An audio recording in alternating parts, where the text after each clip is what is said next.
2024 সালের 5 আগস্ট বিগত সরকারের পতন হলেও দেশের ব্যবসার সার্বিক পরিবেশের খুব একটা উন্নতি হয়নি, বরং কোভিড পরবর্তী সময়ে ধারাবাহিকভাবে অবনতি হচ্ছে। যদিও 2024-25 অর্থবছরে তার আগের অর্থবছরের তুলনায় সামান্য উন্নতি দেখা যাচ্ছে।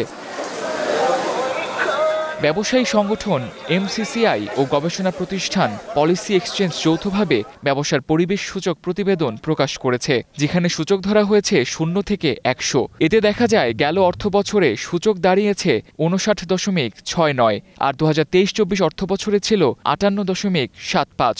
যদিও 2022-23 অর্থবছরে ছিল 61.95 ও 2021-22 অর্থবছরে ছিল 61.01। গেল অর্থবছরে যে স্কোর হয়েছে তাতে বোঝা যায় ব্যবসার ক্ষেত্রে এখনো অনেক বাধা আছে, যা দূর করতে প্রয়োজন অনেক বেশি কার্যকর পদক্ষেপ।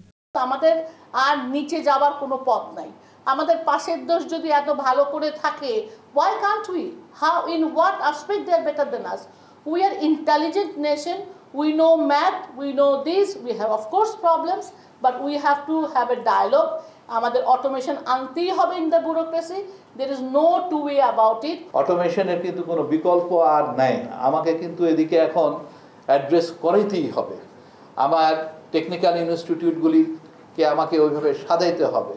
আমি খুব সারপ্রাইজ হই যে শ্রীলঙ্কার মতন দেশে ওখানে কিন্তু প্রায় 100% কিন্তু লিটারেট।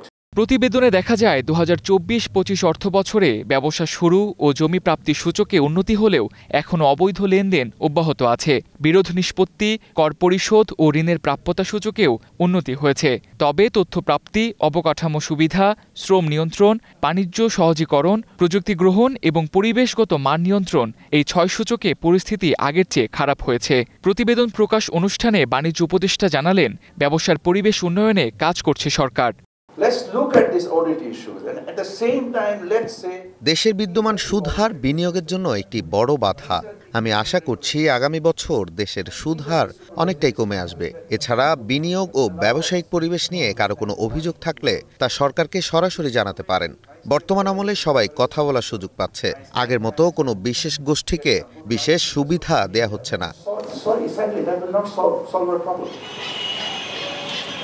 প্রতিবেদনে আরও বলা হয়, ঢাকা ও চট্টগ্রাম দেশের ব্যবসা বাণিজ্যের সবচেয়ে বড় বিভাগ হলেও ব্যবসার পরিবেশ সূচকে সবচেয়ে ভালো অবস্থানে আছে বরিশাল ও সিলেট বিভাগ। ব্যবসায়ীদের প্রত্যাশা আগামী দিনগুলোতে পরিবেশ উন্নতি হয়ে বিনিয়োগ বেড়ে কর্মসংস্থান বাড়বে।